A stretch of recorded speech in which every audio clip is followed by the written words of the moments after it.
So against my better judgment, I pulled a Synastry chart of Blueface and Krishan's charts. And this shit was just as much of a disaster as I thought it was going to be. Her chart is on the inside, his chart is on the outside. First things first, her Venus is in a square with his Pluto, which shows that their relationship is definitely toxic.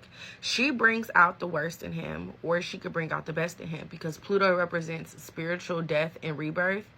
But her Venus is in a trine with his Chiron, which shows that she can help him overcome his wounds in life. So I feel like it's probably a mixture of both. Her Venus is also in a trine with his moon, which goes to show that she makes him feel comfortable in their relationship, gives him a sense of stability.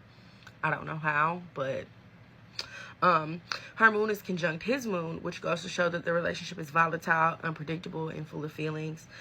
She's a Cancer moon and he's a Gemini moon, and he probably thinks more about his emotions, where she just reacts. And then to take this even further, her moon is opposite his Mercury, which goes to show, like, in situations he's thinking and she's like tweaking out and reacting and going crazy. Her moon is opposite his Venus, which goes to show that the way that he gives love, or their relationship in general, could definitely be the cause of her always being in her feelings. But he hates when she's in her feelings. Her moon is in a square with his Mars, which shows that when she gets into her feelings, it irritates him. He does not like that feeling shit. He don't really do well with it.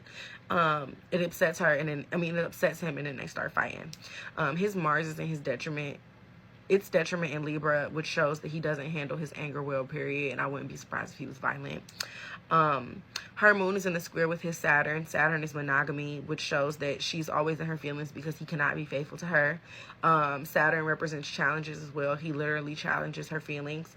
And his Venus and Mercury are conjunct, and they're trining her Saturn, which goes to show that he likes to challenge her. And this also show that maybe he's strongly committed to her and he wants to be with her, but that's fucking weird. I don't know. I think he probably just really likes to challenge her. And then her Mars is in a square with his Jupiter and Neptune conjunction, which goes to show that he lies to her and feeds her a lot of delusions, and it drives her crazy, and it causes her to react with violence and chaos. And Neptune is also drama. He brings a lot of drama to their relationship. His Pluto is in a square with her Mercury, which goes to show that his toxic behavior causes her to overthink, and then I think that's when she acts crazy. And his Sun is conjunct her Neptune, which goes to show that he literally makes her feel delusional and crazy. So I think this Synastry reading goes to show that they bring out the worst in each other, and they really do need to break up. Like, yes, they make each other feel comfortable, but that's probably because they're just used to violence and chaos and crazy shit in their lives anyways. But they need to break